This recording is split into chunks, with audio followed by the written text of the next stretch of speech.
I never imagined that the people who raised me would leave me stranded in a foreign country with nothing but the clothes on my back. But that's exactly what happened the day my parents and sister canceled my plane ticket and walked away without looking back. Standing alone in that airport terminal, watching them disappear through security, I felt something inside me shift. A stranger in an expensive suit appeared beside me and whispered words that would change everything.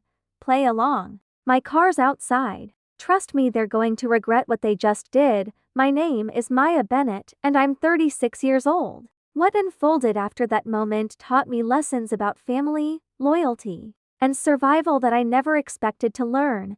We had traveled to London together, my parents, my younger sister Natalie, and me, for what was supposed to be a healing trip after my difficult divorce. I'd contributed most of the money for the vacation, hoping that quality time together might repair the growing distance between us. But tension had been building for months. Small comments about my choices, questions about my finances, suggestions that maybe I wasn't thinking clearly anymore.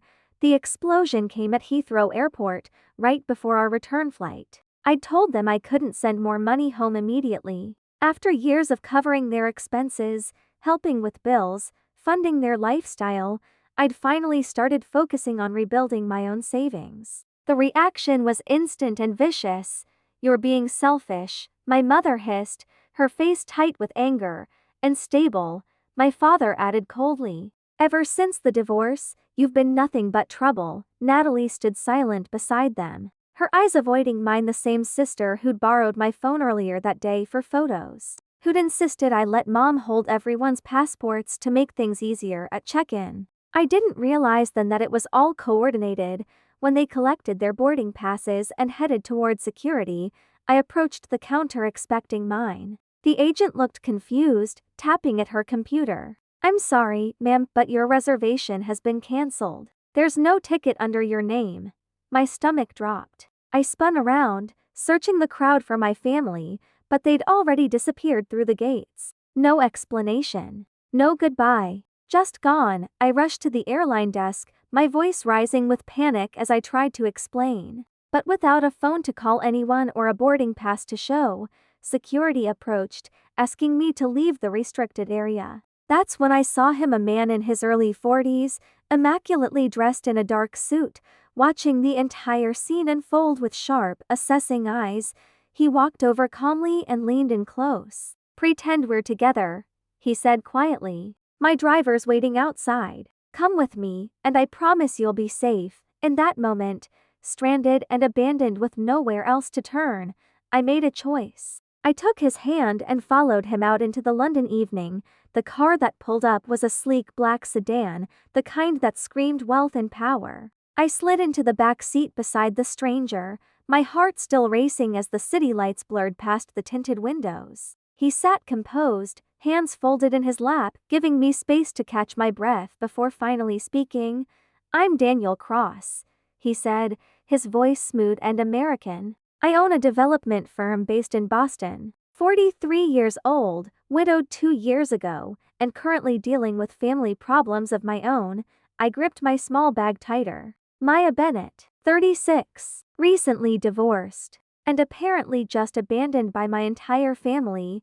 He nodded slowly, as if processing the information. "I noticed you at the counter. You didn't fall apart. You tried to solve the problem yourself, even when things got impossible. That kind of composure is rare." "I didn't have much choice," I said quietly. "Exactly," he replied. "Which is why I'm going to make you an offer." Over the next 20 minutes, as the car navigated through London traffic toward a private airfield, Daniel explained his situation. He was in the middle of a high-stakes business deal, a luxury hotel development worth hundreds of millions. His partners were old-fashioned investors who valued tradition, stability, and family ties. But Daniel's younger brother, a man named Connor, had been spreading rumors inside the company, suggesting that Daniel's grief over his late wife had clouded his judgment, made him emotionally unstable, unfit to lead. "Connor wants control of the business," Daniel said flatly. "He's using my widower status against me, painting me as isolated and vulnerable. If I show up to the investor gala next month with a partner, someone credible," composed, Someone who can convince them I'm moving forward. It shuts down his narrative.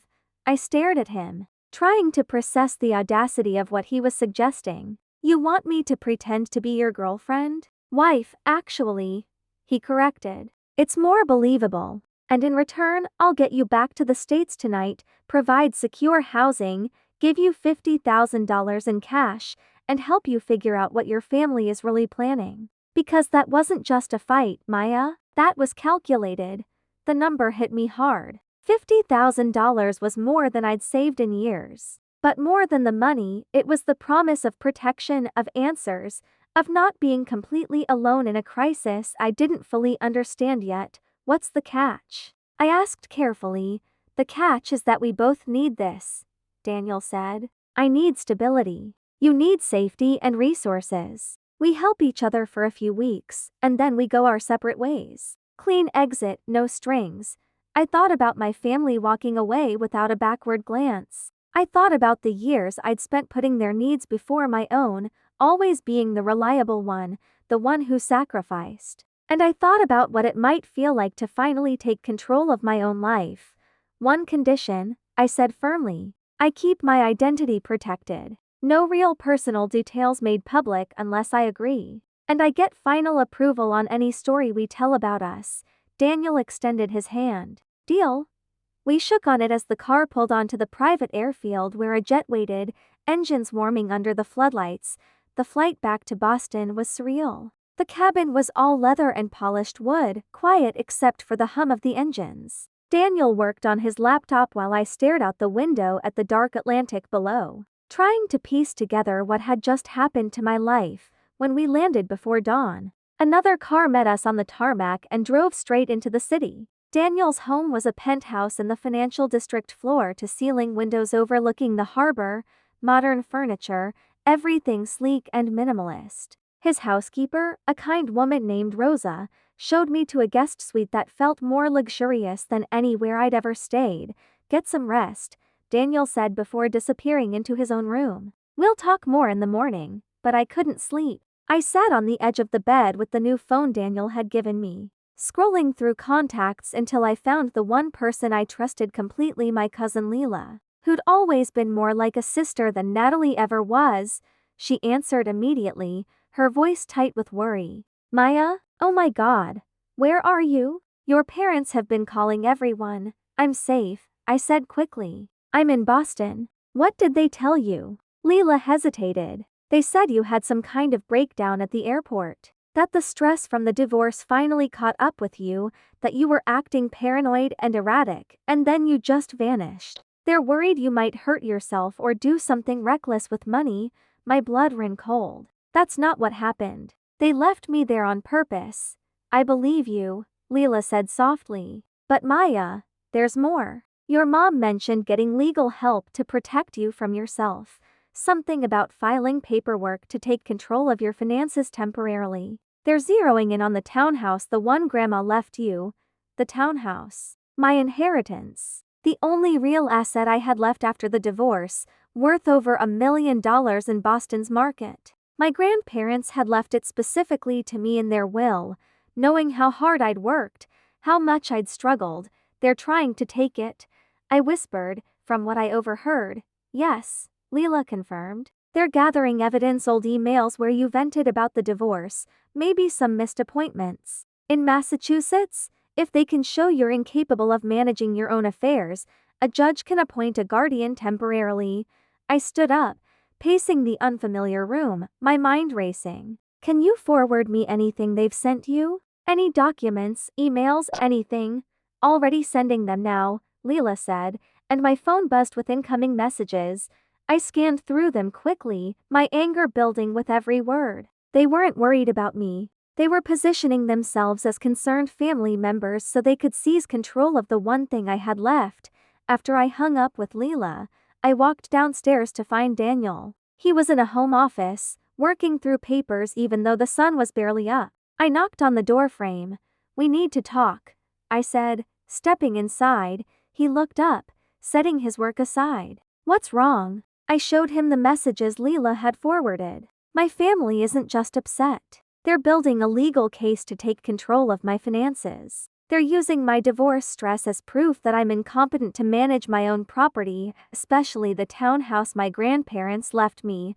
Daniel scrolled through the documents, his expression hardening. This is sophisticated. In Massachusetts, guardianship cases are harder to win than in some other states. But if they present enough evidence of instability, a judge might grant temporary control while things get sorted out. We need to stop this, I said. Now. Daniel didn't hesitate. My lawyer, Marcus Palmer. He's the best. I'll have him here within the hour. Marcus arrived carrying a leather briefcase, his sharp eyes taking in everything as I explained the situation. He reviewed the forwarded documents on his tablet, his expression growing more serious. They're building a case, Marcus said carefully, but it's not airtight. We can fight this aggressively. Medical evaluations to prove competency. Financial records showing you've managed your assets responsibly. Affidavits from colleagues and friends. I'll draft opposition papers today. Daniel leaned forward. For full transparency, Maya, my situation isn't completely secure either. Connors filed similar papers against me, claiming grief has impaired my business judgment. So we're both vulnerable right now. That honesty grounded everything. I wasn't aligning with someone untouchable. We were both fighting parallel battles, and maybe that's why it made sense. Over the next few days, I threw myself into preparing my defense. I pulled old performance reviews from my event planning career, tax returns showing years of responsible financial management, even testimonials from clients praising my reliability and professionalism. I scheduled an independent psychiatric evaluation that confirmed I had no cognitive impairments and was fully capable of managing my own affairs, but I also started helping Daniel prepare for the investor gala that would determine his company's future. The gala planning became my focus. Daniel had a team of coordinators, but I could see immediately where things were falling apart: timeline conflicts, seating arrangements that would put rival investors next to each other, a program flow that would lose people's attention before the main pitch. This needs restructuring, I said during the first meeting, pulling up the schedule. Move the auction earlier. It energizes the room before dinner, keeps momentum high. The lead coordinator raised an eyebrow but made the changes. Daniel watched from across the table, saying nothing, but I caught the slight nod of approval. Within a week, I'd reorganized the entire event. I walked the hotel venue myself, mapping out guest flow to avoid bottlenecks, coordinating with lighting crews to create the right atmosphere, negotiating with vendors when deliveries ran late. I was good at this. I'd built my career on it, and for the first time since the divorce, I felt like myself again. Daniel opened up more during late-night planning sessions. One evening, reviewing budget overruns, he admitted that the investment his brother kept pointing to, the one that went south after his wife died, had been a mistake.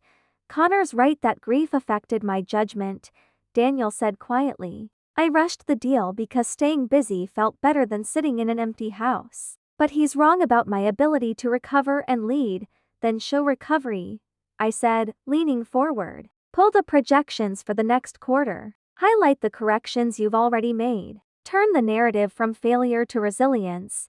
He looked at me for a long moment, then nodded. That's exactly what I'll do.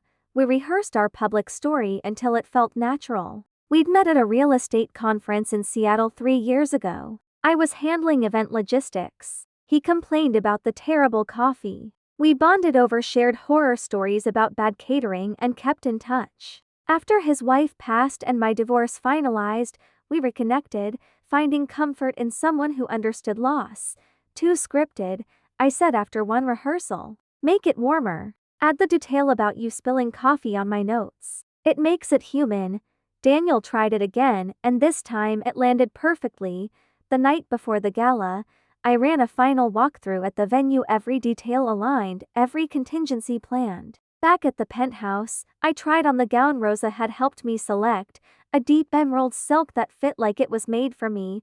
Looking at my reflection, I barely recognized the woman staring back. She looked strong, capable, ready.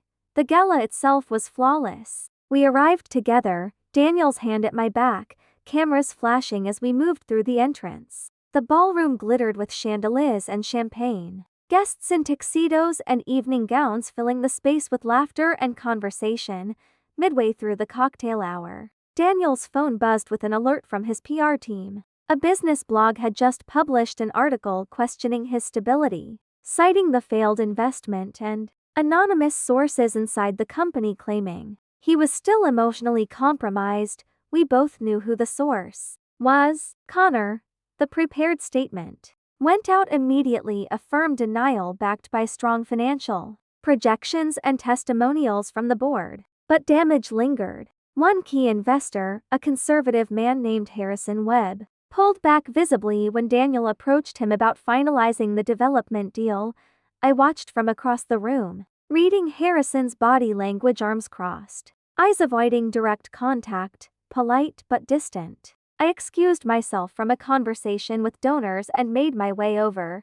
Mr. Webb, I said warmly, extending my hand. Maya Bennett. I've been helping coordinate tonight's event, but I'm also involved in the project details. Do you have a moment? He shook my hand cautiously. Of course. I've heard good things about the waterfront proposal. I'm glad, I said. I know the recent article raised some questions. Off the record, those sources have their own agendas, but the numbers tell the real story. I pulled up discrete slides on my phone, projections I'd insisted we have ready. These are the revised forecasts. Post-correction, the project's showing positive momentum. Risk mitigation strategies are already in place, and occupancy estimates are trending 20% above market averages. Harrison scrolled through the data, his expression shifting. These weren't in the public filing. Not yet, I said, but they're real. Daniel doesn't hide from setbacks. He addresses them and moves forward. That's exactly the kind of leadership this partnership needs. He studied me for a moment, then glanced toward Daniel across the room. I'll consider it. Let's talk specifics after the auction. By the end of the evening, Harrison had signed the contract with tighter oversight clauses than originally planned, but signed nonetheless. It was a win, even if guarded. As we drove back to the penthouse, the city lights streaking past the windows, Daniel loosened his tie and let out a long breath. That article almost killed the deal, he said quietly. But it didn't, I replied. You held your ground. We both did. He turned to me, his expression serious. I need something more permanent to counter Connor's narrative, something that proves stability beyond one successful event. He paused, then said the words I hadn't expected. Marry me. On paper, a 1-year contract. It shuts down every argument Connor's making about isolation and poor judgment. Courts and boards respect commitment. The proposal hung in the air between us, practical but profound. Terms? I asked evenly. Full financial compensation to $100,000. Legal protection for your assets. Continued involvement in company projects, and a clean exit clause after 1 year, no questions asked. I thought about my family's legal assault, about the townhouse they were trying to steal, about the years I'd spent being vulnerable and dependent. This was different. This was control. I keep the Bennett name if I choose, I said, and I have final say on all public statements about us. Daniel extended his hand. Agreed. We shook on it. A week later, we stood in a sterile municipal building with fluorescent lights and a board clerk behind a desk. No ceremony, no guests. Just witnesses and signatures on a legal document that changed everything. When I signed my name, Maya Bennett Cross, it felt like armor settling into place. The move to the coastal estate happened smoothly. Daniel owned a property in Cape Cod, a modern glass house overlooking the Atlantic, far enough from Boston to escape daily scrutiny. It became our base, and I settled in quickly, carving out space that felt like mine. My involvement in the company deepened. Daniel brought me into strategy meetings for the hotel development, and I threw myself into market research, analyzing competitor trends, identifying gaps in service offerings. Guest feedback shows demand for wellness amenities, I told the team during one session, sliding printed reports across the table. Spa expansions, yoga pavilions, outdoor meditation spaces, they're driving off-season bookings in similar properties. We should incorporate them into the design. Daniel reviewed my notes and incorporated every suggestion into the architect's revisions that week. Design meetings became routine. I pushed for better guest flow, wider pathways between event spaces, flexible indoor-outdoor areas that could adapt to weather changes. The design team listened, adjusting plans based on my input. Marcus called with updates on the guardianship case. Your family filed formally. They're citing emails from your divorce period, some missed appointments, calling it a pattern of instability. It's thin, but enough to trigger a hearing. I pulled every piece of counter evidence I had: performance reviews, financial records, client testimonials, the psychiatric evaluation. Send all of it, I told Marcus. Bury their argument. He filed the opposition papers the same day.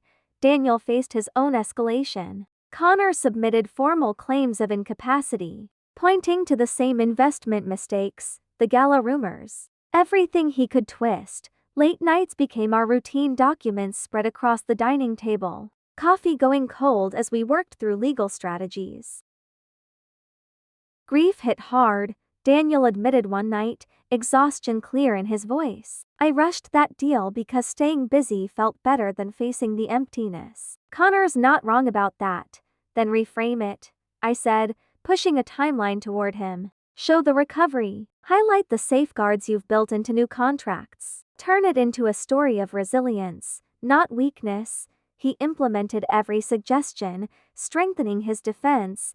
The ocean view from the study became a backdrop to those long sessions, waves crashing steadily against the rocks as we refined arguments, cross-checked data, prepared for battle. Marcus's next update came during a rare break. Your parents learned about the marriage through public records. They're claiming it's proof you're being manipulated. They've booked flights. They're coming to confront you. I stared at the phone, resolve hardening. They weren't done, but neither was I. The doorbell rang mid-morning, sharp and insistent. Rosa answered, then returned to the study where Daniel and I were reviewing contracts.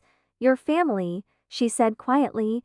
Daniel stood immediately. I'll stay out of sight unless you need me. I walked to the foyer alone. Marcus Palmer waited in the hallway, briefcase ready.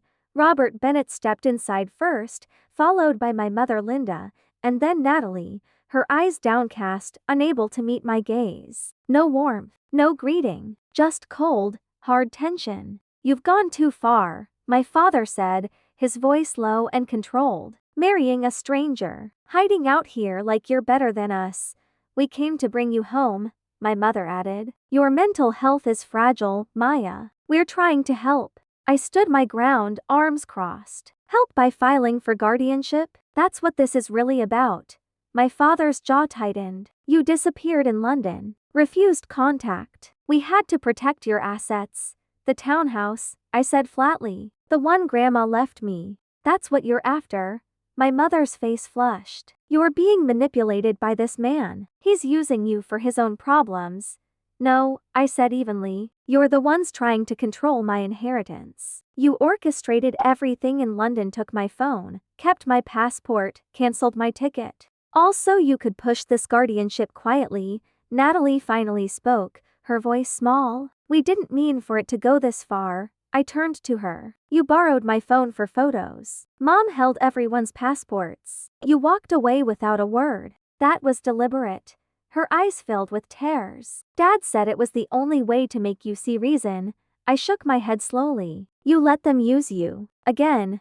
My father stepped closer, his voice rising. Enough. Come home. We'll drop the filing if you sign management of the townhouse over to us. I pulled out the document Marcus and I had prepared. Here's my offer. Withdraw the guardianship petition immediately. Issue a public statement acknowledging it was unfounded. In return, I won't pursue counterclaims for fraud or emotional distress. My mother scoffed. You wouldn't dare sue your own family. I met her eyes without flinching. Try me. For a long moment, no one moved. Then my father shook his head. You're not the daughter we raised. I'm the daughter you never valued, I said quietly. They turned to leave. Natalie hesitated at the door, looking back once, her expression raw with something that might have been regret. Then she followed them out. The door closed. I exhaled, the silence heavy but clear. Marcus gathered his papers. I'll file the counter motion today. Daniel emerged from the hallway, arms crossed. "You handled that perfectly," I nodded, feeling something settle deep inside. No more waiting. No more hoping they'd change. I walked back to the study, sat at the desk, and began drafting the formal complaint. Fraudulent attempt to gain control of property, emotional manipulation, breach of trust. The decision felt final, necessary. They had made their choice. Now I made mine. The court's ruling came swiftly. Marcus's evidence, medical records confirming my competency, financial statements proving responsible asset management, affidavits from colleagues overwhelmed their petition completely. The judge dismissed the case, noting that the filing appeared motivated more by property interests than genuine concern for my welfare. No penalties were imposed, but the public record was damning. Word spread through old social circles. Former friends distanced themselves from my parents, uncomfortable with the optics of trying to control an adult child's inheritance. Invitations dried up. Their standing in the community quietly crumbled. Natalie's professional reputation took a hit to colleagues questioning her judgment, her involvement in the scheme. One evening, an email arrived from her. Subject line: "I'm sorry." She wrote about realizing too late how her silence had enabled everything, how guilt kept her awake, how she wished she'd spoken up that day at the estate. I read it twice, feeling the pull of old bonds, then I closed the message without replying. Some bridges, once burned, don't get rebuilt. The contract marriage ended exactly as planned. 1 year later, dissolution papers filed amicably. No contest, no drama. I retained full control over my assets and public image, just as we'd agreed. Daniel's case against Connor collapsed as well. The board accepted the year of stability during our arrangement as proof of sound judgment. Connor's challenge fell apart, and he was sidelined in company decisions.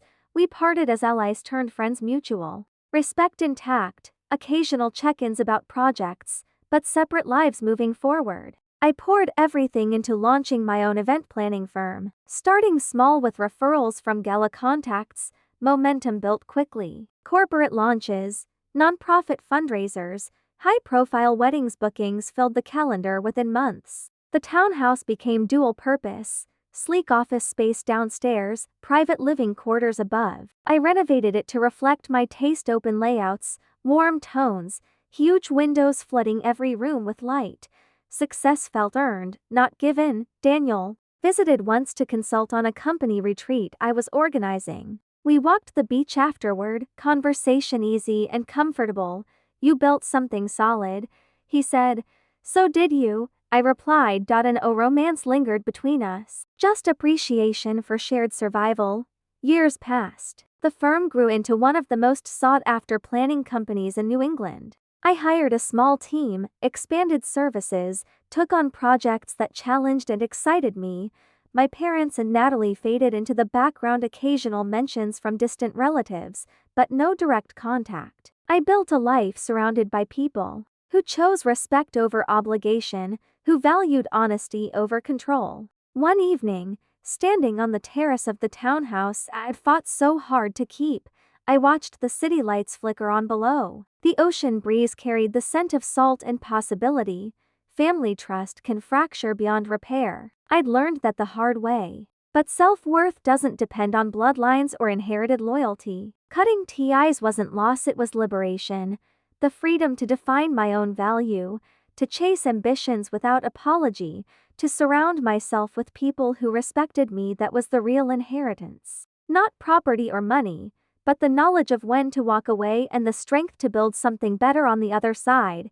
If betrayal taught me anything, it's this: broken faith from those closest to you cuts deepest. But healing doesn't come from them. It comes from within. You don't need anyone's permission to protect your peace, to claim your worth, to walk away from toxicity. Sometimes the bravest thing you can do is say no. Sometimes the strongest choice is to let go. And sometimes, the people who were supposed to love you unconditionally are the ones you need to leave behind. Because on the other side of that pain, if you're brave enough to walk through it, there's a life waiting, one built on your terms, filled with people who see your value, where you're not just surviving anymore, you're thriving. If this story resonated with you if you've ever felt unseen by the people who were supposed to know you best, or if you've ever had to choose yourself when no one else would. I hope you'll carry this truth with you. Your worth was never theirs to define. Share your own story in the comments if you feel moved. Sometimes knowing we're not alone makes all the difference. And if you're ready to hear more stories like this, stories of resilience, of rising up, of finding strength in the breaking, stay with me. There are more journeys ahead, and I'd be honored to walk them with you.